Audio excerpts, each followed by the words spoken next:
Catatan Presiden RI. Presiden Jokowi menegaskan penanaman pohon secara bertahap di sejumlah daerah merupakan bentuk tindakan nyata Indonesia untuk menghadapi perubahan iklim yang terjadi. Penanaman pohon-pohon agar yang berkaitan dengan perubahan iklim itu betul-betul kita nyata bertindak. Presiden Jokowi pekan ini memberikan tanggapan tentang peningkatan arus pengungsi Rohingya yang masuk ke Indonesia. Terdapat dugaan kuat ada keterlibatan jaringan tindak pidana perdagangan orang dalam arus pengungsian ini. Inilah catatan Presiden RI, catatan tentang kegiatan Presiden Jokowi dalam menjalankan roda pemerintahan dan kenegaraan pada pekan ini. Masih bersama Hutomo Budi dan saya Muslih, inilah catatan Presiden RI selengkapnya. Catatan Presiden RI. Senin 4 Desember, di Istana Negara, Presiden Joko Widodo menyampaikan turut berduka cita dan berbelasungkawa atas wafatnya Letjen TNI Purnawirawan Doni Monardo, mantan Kepala Badan Penanggulangan Bencana, periode 2019-2021. Presiden Joko Widodo juga mendoakan almarhum diberikan tempat terbaik di sisi Allah Subhanahu wa Ta'ala. Pertama-tama saya ingin menyampaikan atas nama pribadi dan pemerintah, menyampaikan ucapan berduka cita, ucapan belasungkawa yang sedalam-dalamnya kepada keluarga besar Bapak Jenderal Doni Monardo. Semoga arwahnya diterima di sisi Allah Subhanahu wa Ta'ala, diberikan tempat yang terbaik di sisinya, diampuni segala dosa-dosanya. Seperti diketahui, almarhum Doni Monardo meninggal dalam usia 60 tahun pada Minggu 3 Desember 2023, sekitar pukul 17.35 waktu Indonesia Barat di RS Siloam, Jakarta. Dalam jejak karirnya, almarhum Doni Monardo sempat bertugas sebagai Komandan Pasukan Pengamanan Presiden tahun 2012 hingga 2014, Komandan Jenderal Kopassus, Pangdam 16 Patimura, dan Pangdam 3 Siliwangi. Almarhum Doni Monardo juga pernah menjadi Ketua Satuan Tugas atau Satgas Penanganan COVID-19 pada Maret 2020.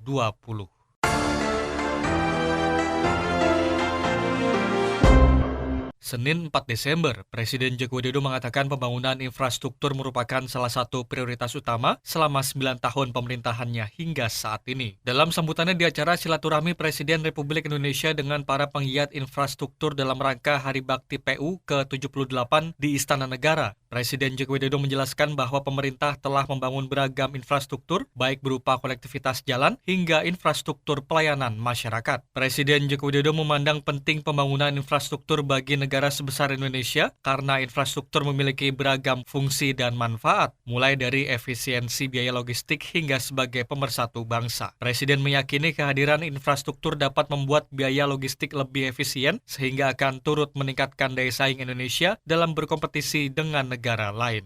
Negara sebesar Indonesia dengan 17.000 pulau semuanya membutuhkan yang namanya infrastruktur. Infrastruktur konektivitas berupa jalan, pelabuhan, airport, semuanya dibutuhkan. Infrastruktur dalam rangka penyediaan air dimulai, baik bendungan, irigasi, dan juga infrastruktur yang berkaitan dengan pelayanan, rumah sakit, sekolah, pasar, rakyat, semuanya juga dibangun oleh pemerintah, dikerjakan oleh PUPR. Dan di periode yang kedua, kita membangun satu yang besar, proyek terbesar, yaitu IKN Nusantara. Untuk apa kita prioritaskan infrastruktur? Yang pertama dalam rangka efisiensi biaya logistik. Ini penting sekali. Presiden Jokowi menyebutkan pembangunan infrastruktur juga dapat menumbuhkan titik-titik pertumbuhan ekonomi baru. Selain itu, infrastruktur juga memiliki fungsi untuk konektivitas sosial dan budaya.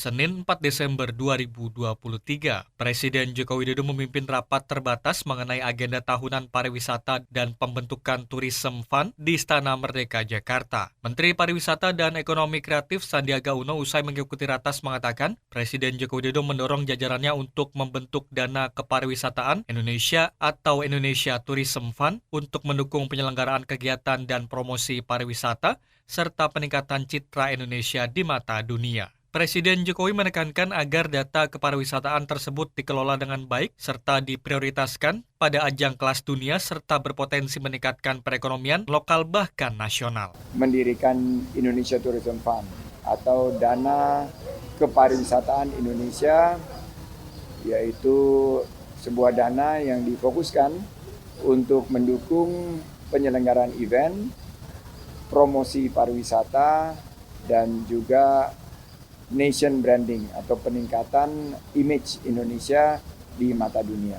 Sandi menyebutkan dalam ratas Presiden Joko Widodo juga menekankan agar pengembangan pariwisata di tanah air tidak hanya berkualitas tapi juga berkelanjutan. Sementara itu terkait pengelolaan dana kepariwisataan Indonesia, Menparekraf mengatakan pemerintah tidak akan membuat lembaga baru, melainkan akan dikelola oleh lembaga pengelola dana pendidikan, Kementerian Keuangan. Seperti dana kebudayaan, dana kepariwisataan juga akan melibatkan semua pemangku kepentingan yang berkaitan dengan kepariwisataan.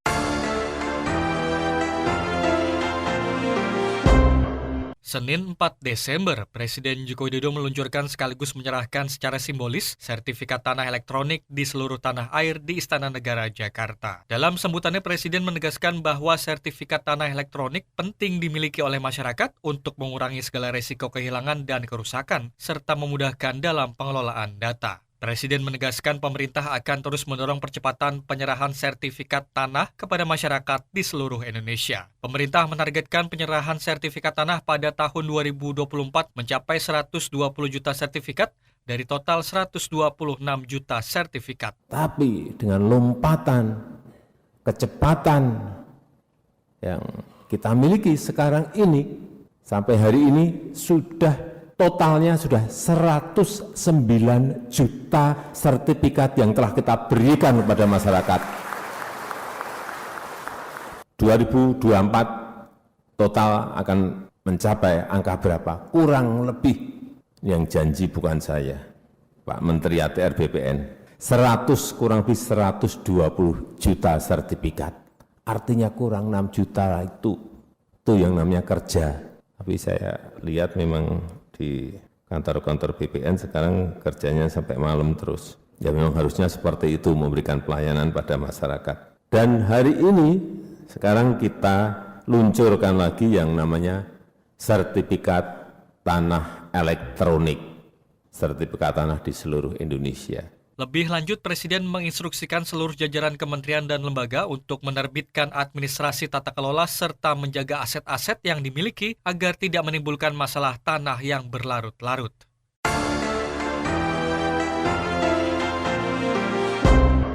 Senin 4 Desember, Presiden Joko Widodo mengapresiasi keberhasilan Indonesia menjadi tuan rumah Piala Dunia FIFA U17 tahun 2023. Presiden mengatakan Indonesia mendapatkan pujian dari FIFA karena berhasil menyelenggarakan ajang olahraga internasional berskala besar tersebut. Presiden mengatakan pencapaian ini merupakan kebanggaan bagi seluruh rakyat Indonesia. Tidak hanya itu, Piala Dunia FIFA U17 2023 juga memberikan sejumlah dampak positif bagi Indonesia bagi persepsi citra Indonesia di mata dunia. World Cup untuk U17 telah sukses dan penyelenggaraannya sangat baik dan ini diapresiasi oleh FIFA sebagai salah satu event yang terbaik.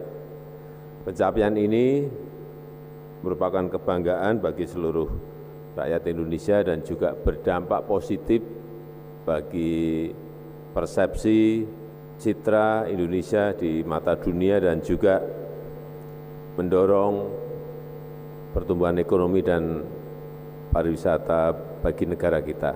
Lebih lanjut, Presiden Joko Widodo juga meminta PSSI dan Kemenpora untuk menjajaki penyelenggaraan Piala Dunia U20 tahun 2025 dan U17 tahun 2025 hingga 2029 dalam pengajuan bersama dengan Singapura.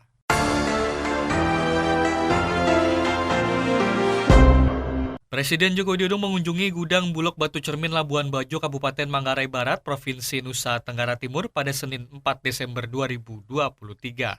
Kunjungannya untuk mengecek persediaan beras hingga membagikan bantuan pangan cadangan beras pemerintah kepada sejumlah keluarga penerima manfaat. Presiden Joko Widodo menyebutkan bahwa bantuan pangan tersebut telah disalurkan oleh pemerintah sejak bulan April 2023 dan akan terus disalurkan kepada keluarga penerima manfaat hingga bulan Maret 2024. Presiden juga menyebutkan bahwa bantuan lain dari pemerintah berupa bantuan El Nino juga akan turut disalurkan kepada masyarakat untuk periode bulan November dan Desember 2023. Dalam kesempatan itu, Presiden mengimbau masyarakat yang belum terdaftar dalam program Keluarga Harapan, PKH, dan bantuan pangan non-tunai BPNT untuk bisa mendaftarkan diri ke RT, RW, atau kelurahan atau desa setempat agar dapat memperoleh bantuan terkait dari pemerintah.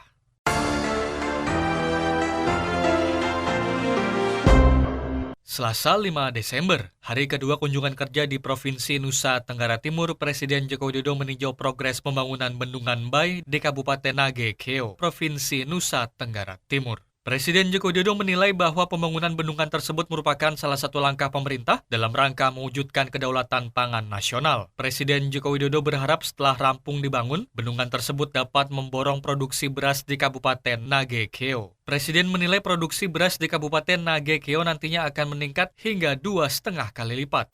Nantinya akan mengairi 4.200 hektar plus pengembangannya 1.900 hektar. Yang kita harapkan nanti dengan selesainya Bendungan Bay ini, produksi beras di Kabupaten Nage Keo bisa meningkat sampai 250%, hingga peningkatannya bisa 2,5 kali lipat. Presiden mengatakan bahwa pembangunan Bendungan Bay telah dimulai sejak akhir tahun 2021 dan ditargetkan akan selesai pada akhir tahun 2024. Presiden menyebutkan bendungan tersebut ditargetkan dapat menampung hingga 51 juta meter kubik air.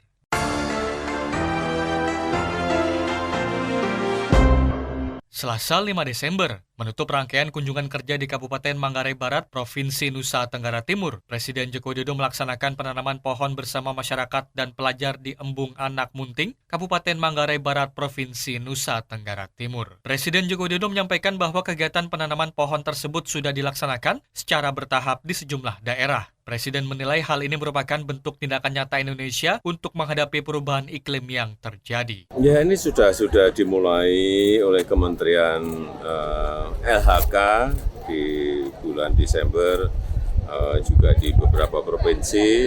Kita kemarin di Jakarta sudah, sekarang di Provinsi NTT, di Kabupaten Manggarai Barat, semuanya.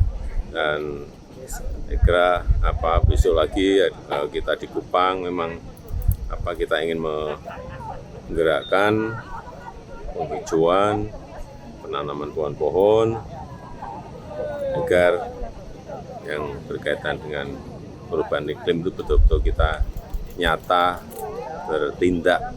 Presiden mengatakan saat ini telah tersebar sejumlah pusat persemaian di tanah air yang mampu memproduksi bibit-bibit pohon. Presiden memberikan contoh seperti misalnya persemaian Rumpin yang dapat memproduksi 6 juta bibit, persemaian Labuan Bajo 5 juta bibit, persemaian mangrove di Bali 6 juta bibit, hingga persemaian Mentawir 15 juta bibit.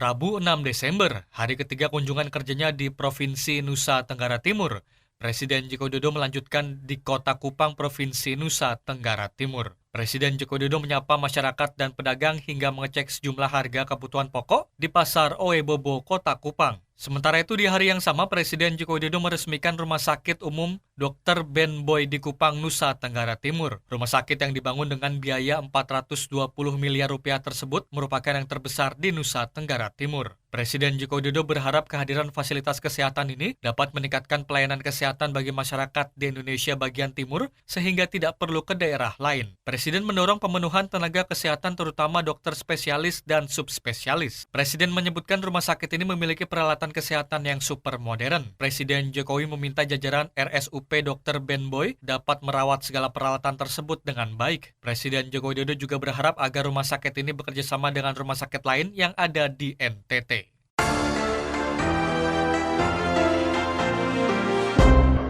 Rabu 6 Desember, Presiden Joko Widodo meresmikan sistem penyediaan air minum di Kali Dendeng di Kupang, Provinsi Nusa Tenggara Timur. Presiden meminta agar sistem penyediaan air minum atau SPAM di Kali Dendeng dapat segera disambungkan dengan seluruh target keluarga penerima manfaat. Presiden mengungkapkan dari sekitar 15.000 potensi sambungan, saat ini SPAM Kali Dendeng baru terhubung ke sekitar 3.000 rumah tangga. Ini akan bisa dipakai untuk 15.000 sambungan rumah tangga, tetapi baru terpakai kurang lebih 3.000 sambungan rumah tangga.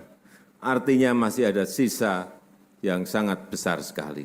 Oleh sebab itu, saya minta ke Pak Menteri PU agar sambungan ke rumah tangga ini segera dibantu dari pemerintah pusat untuk segera diselesaikan. Harusnya ini tanggung jawab daerah, tanggung jawab kota, tanggung jawab provinsi, dan tanggung jawab PDAM.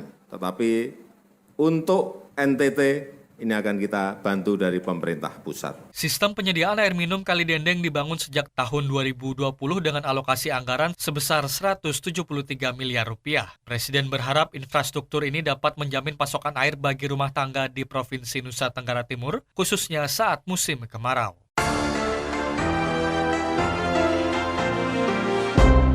Rabu 6 Desember, Presiden Joko Widodo meresmikan rehabilitasi Gereja Katedral Keuskupan Agung Kupang di Kupang, Provinsi Nusa Tenggara Timur. Presiden berharap keberadaan Gereja Katedral Keuskupan Agung Kupang tidak hanya dimanfaatkan untuk tempat beribadah, tapi juga menjadi pusat kegiatan sosial kemasyarakatan di Nusa Tenggara Timur. Hari ini kita betul-betul bisa melihat bersama-sama wajah baru Katedral Gereja Katolik Kristus Raja Katedral di Kupang ini, yang megah, yang indah, yang tertata rapi. Gereja bersejarah yang menjadi bagian dari keberadaan Gereja Katolik di Kota Kupang. Presiden menambahkan renovasi gereja katedral ini dilakukan secara menyeluruh dengan membangun gereja baru yang lebih luas dari bangunan yang sebelumnya. Rehabilitasi juga dilengkapi dengan pembangunan sekretariat paroki, menara lonceng, ruang panel, dan genset. Kamis 7 Desember di Jakarta, Presiden Jokowi menghadiri dan membuka rapat koordinasi nasional atau Rakornas Investasi. Presiden Jokowi antara lain mengungkapkan, Indonesia terus berupaya untuk meningkatkan investasi. Menurut Presiden, semua negara saat ini berlomba untuk meningkatkan investasi guna mendorong pertumbuhan ekonominya. Lebih lanjut, Presiden Jokowi mengatakan peningkatan investasi yang kini dilakukan pemerintah Indonesia, terutama investasi yang memberikan nilai tambah, membuka lapangan kerja, dan mendatangkan penerimaan negara serta daerah. Oleh sebab itu, sekali lagi, kita harus fokus pada investasi yang menggerakkan pertumbuhan ekonomi, yang meningkatkan lapangan kerja, yang memberikan nilai tambah yang tinggi. Kenapa hilirisasi? Karena memberikan nilai tambah yang tinggi. Pada kesempatan itu, Presiden Jokowi minta jajarannya untuk berupaya menangkap peluang investasi pada bidang ekonomi hijau dan ekonomi biru. Presiden menegaskan ke depan produk-produk tidak ramah lingkungan akan sulit diterima di beberapa negara. Hadir dalam kesempatan itu sejumlah menteri anggota Kabinet Indonesia Maju seperti Menko Kemaritiman dan Investasi ad interim Erick Thohir.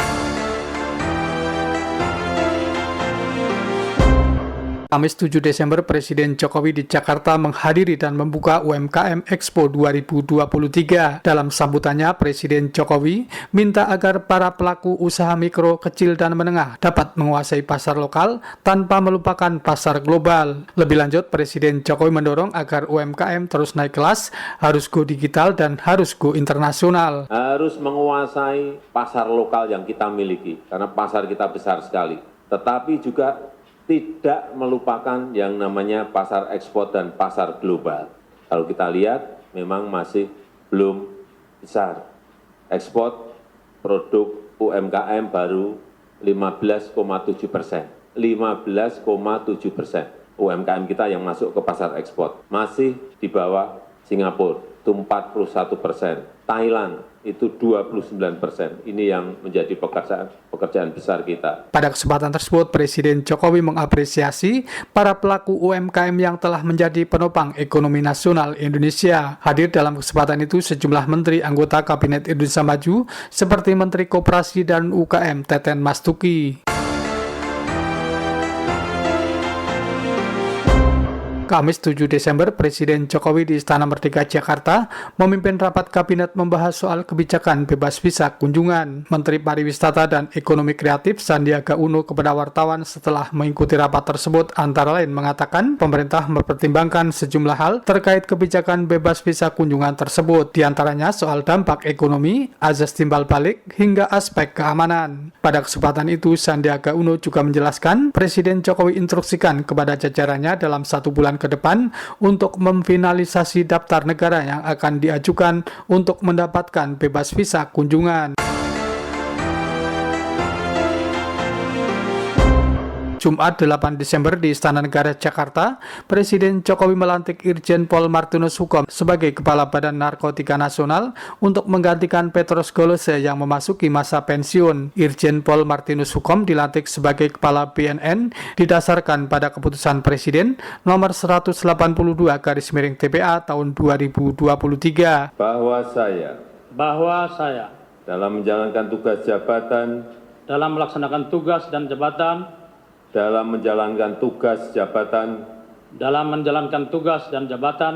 akan menjunjung tinggi etika jabatan, bekerja dengan sebaik-baiknya, dan dengan penuh rasa tanggung jawab. Bahwa saya akan menjaga integritas, tidak menyalahgunakan kewenangan, serta menghindarkan diri dari perbuatan tercela. Kiranya Tuhan menolong saya. Hadir dalam pelantikan tersebut Wakil Presiden Ki Haji Ma'ruf Amin serta sejumlah menteri anggota Kabinet Indonesia Maju seperti Menteri Dalam Negeri Tito Karnavian dan sejumlah pimpinan lembaga. Jumat 8 Desember masih di Istana Negara Jakarta, Presiden Jokowi menyaksikan pengucapan sumpah calon Hakim Konstitusi Ridwan Mansur sebagai Hakim Konstitusi. Pengangkatan Ridwan Mansur sebagai Hakim Konstitusi didasarkan pada keputusan Presiden RI nomor 98/P tahun 2023. Menetapkan dan seterusnya, ke-1 dan seterusnya. Kedua, mengangkat Dr. Ridwan Mansur SH.MH sebagai Hakim Konstitusi terhitung sejak saat pengucapan sumpah janji. Ketiga dan seterusnya, keempat dan seterusnya ditetapkan di Jakarta pada tanggal 12 Oktober 2023. Presiden Republik Indonesia Joko Widodo. Ridwan Mansur menjadi Hakim Konstitusi untuk menggantikan Hakim Konstitusi Manahan Sitompul yang telah memasuki masa pensiun. Jumat 8 Desember, Presiden Jokowi di Istana Merdeka Jakarta menerima surat kepercayaan dari 10 duta besar luar biasa dan berkuasa penuh dari negara-negara sahabat, yaitu Duta Besar Denmark, Kamboja, Kazakhstan, Rwanda, Pakistan, Chili, Laos, Kanada, Jordan, dan Angola. Kalau kita lihat dari 10 negara yang duta besarnya menyerahkan surat-surat kepercayaan pada hari ini, maka 6 dari 10 negara tersebut perdagangan Indonesia mengalami surplus. Dan dengan semua atau 10 negara tersebut, tren perdagangan kita dari tahun ke tahun menunjukkan peningkatan. Volume perdagangan yang terbesar dilakukan dari 10 negara tersebut adalah dengan Pakistan, yang tahun lalu mencapai lebih dari 4,5 miliar US dollar. Sementara dari sisi investasi yang masuk ke Indonesia, maka Yordania memegang posisi yang paling tinggi untuk tahun lalu hampir 500 juta US dollar. Mendampingi Presiden Jokowi saat menerima surat-surat kepercayaan dari para duta besar tersebut, Menteri Luar Negeri Retno Marsudi.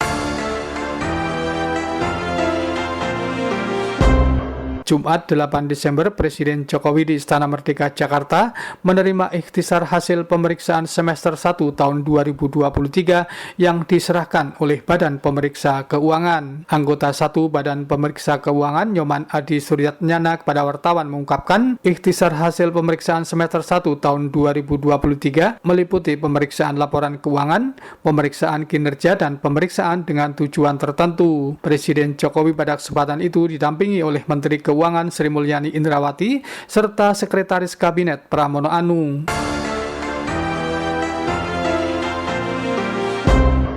Jumat 8 Desember, Presiden Jokowi di Istana Merdeka Jakarta dalam keterangan persnya melalui kanal YouTube Sekretariat Presiden menanggapi tentang peningkatan arus pengungsi Rohingya yang masuk ke Indonesia. Saya memperoleh laporan mengenai pengungsi Rohingya yang semakin banyak yang masuk ke wilayah Indonesia, terutama Provinsi Aceh. Terdapat dugaan kuat ada keterlibatan jaringan tindak pidana perdagangan orang dalam arus pengungsian ini. Pemerintah Indonesia akan menindak tegas pelaku TPPO dan bantuan kemanusiaan sementara kepada pengungsi akan diberikan dengan mengutamakan kepentingan masyarakat lokal. Pemerintah Indonesia akan terus berkoordinasi dengan organisasi internasional untuk menangani masalah ini.